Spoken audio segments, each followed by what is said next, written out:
Let's talk just a little bit about hope. And in particular, let's talk about how hope can be a mitigating factor against adversity, problems, challenges they may have. Now the problem is when we go to define hope, what we end up doing is not understanding exactly what it is. So the question is, what's hope? Well, first off, it's more than a wish, which is probably where I first started thinking it was. And before I go into some Disney song or something talking about wishing upon a star, I would just tell you, hope is bigger than that. It's also more than a feeling. It's not something that you feel inside. It's not something that you have this internal peace about. It's bigger than that. And I think lastly, we need to understand that hope is something other than just well wishing. It's not just, hey, I hope you get better. That there's actually something about hope and what it can do for us, in particularly as we talk about the adverse childhood effects. So, what is hope? So, there is a Charles Snyder, a professor from the University of Kansas. He probably is the beginning of a lot of this. Uh, Dr. Snyder says this when he defined hope early in the 1990s. He said, hope is the perceived capability to derive pathways and to desired goals. He really talks about how humans are goal oriented, and hope is that desire that we have on the inside to push towards those goals. And so he also linked, continuing on, he says, and to motivate oneself via agency thinking or self directed thinking, and to use those pathways. So he really gives us three things that we're going to continue to talk about in this segment. And that is, he's going to talk about goals, we're going to talk about pathways, and we're going to talk about agencies just for a minute. Dr. Chan Hellman probably is the person in today's scientific world, in today's academia, that is doing the most research in this. And he defines it very colloquially. He says this. He says hope is the belief that your future will be better than today, and you have the power to make it so. So there's something about it that there is the idea that it is something coming, it's in the future. There is the anticipation that's there, but there is also the responsibility and the self-directedness that we see in that. So just to think about it again. So if we were to break hope up into three sections, here's how we would break it up. We would first say you need to be setting some type of attainable goal inside hope. It needs to be reachable. It needs to be something that's out there. It also needs to be self-chosen. So if someone else sets a goal for you, then it's not going to have the same impact than if you set your goal yourself. Next, there needs to be a way to get there. We call this identifying your pathway. This is that opportunity for us to say, hey, there is a direction that we can follow. And even though there may be obstacles out there, there are things that we can do to achieve our goal. And lastly, that third point is extremely, extremely important. And that is that we have agency. We have some type of choice in this. We have some type of self direction in this. And then also that we have the motivation, the willpower to continue it on. We all know that as we seek after goals, there are times in our lives that things get tough, things get hard, things get challenging. But agency and willpower, that idea that I've got something sitting out in front of me and I can get there, is going to be an important piece as we talk about hope. Now, the question might be in your mind, as it was in mine. Well, John, aren't we just talking about hope as this optimism that something's going to happen, that something's way out there? Well, let me just say that's not exactly right. Karochi says this in one of his studies, and I just really think it hits to the idea of differentiating between optimism and hope.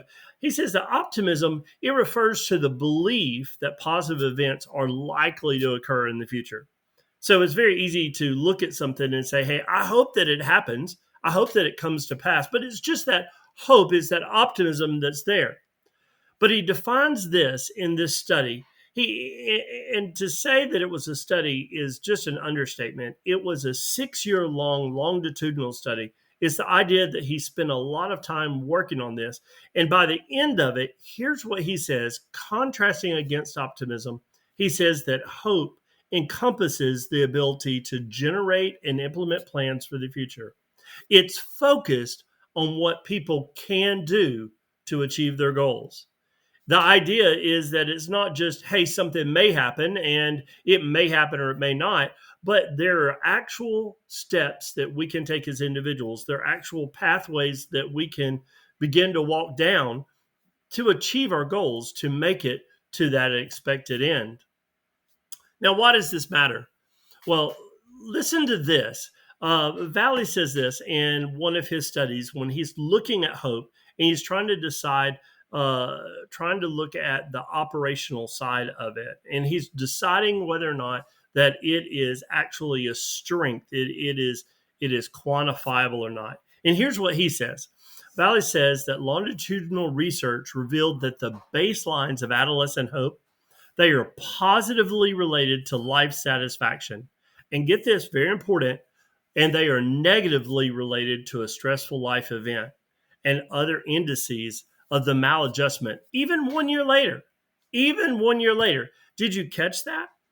That even after we've spent time and we've had a problem and we have instituted hope, that is a lasting impact that will last further than a 1 week. It's going to last longer than 1 month. It lasted the entire length of their study.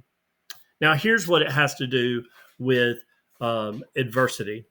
So, if you're not familiar with the ACEs study or the Adverse Childhood Experiences study, you need to know that Dr. Felitti and Dr. Anda, when they came up with this in the 1990s, they really weren't looking for this particular impact.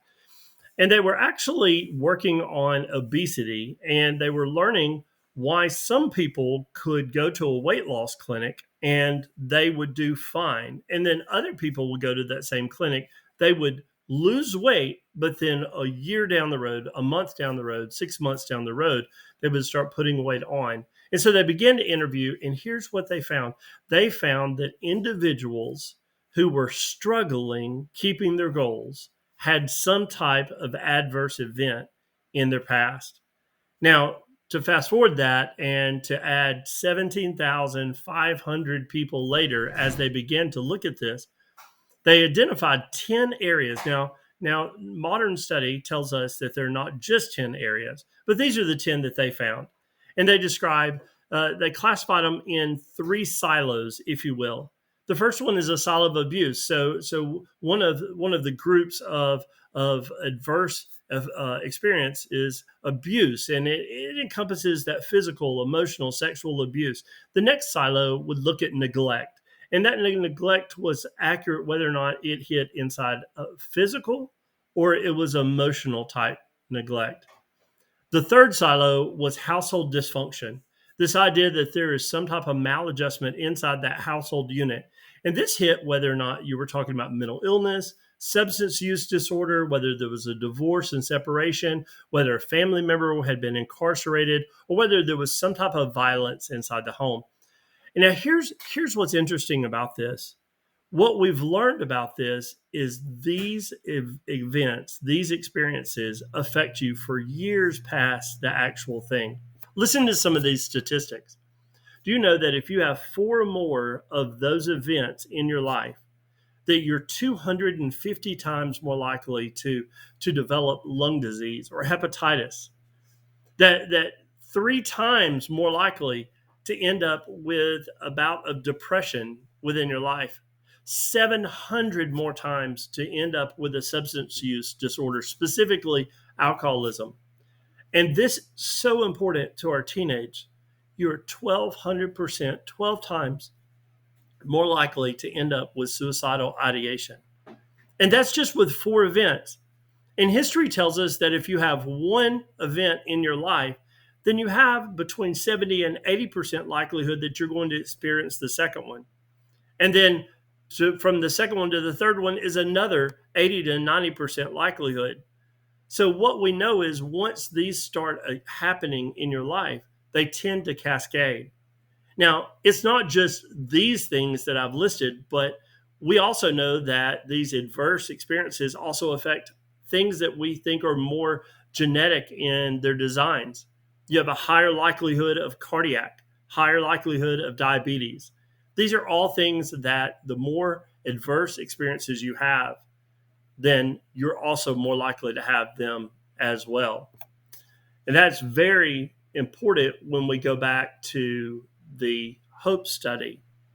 Because if you remember when I said this about the Valley study, it said this, that the study revealed that the baseline levels, the very basic levels of adolescent hope, is negatively related to these stressful life events.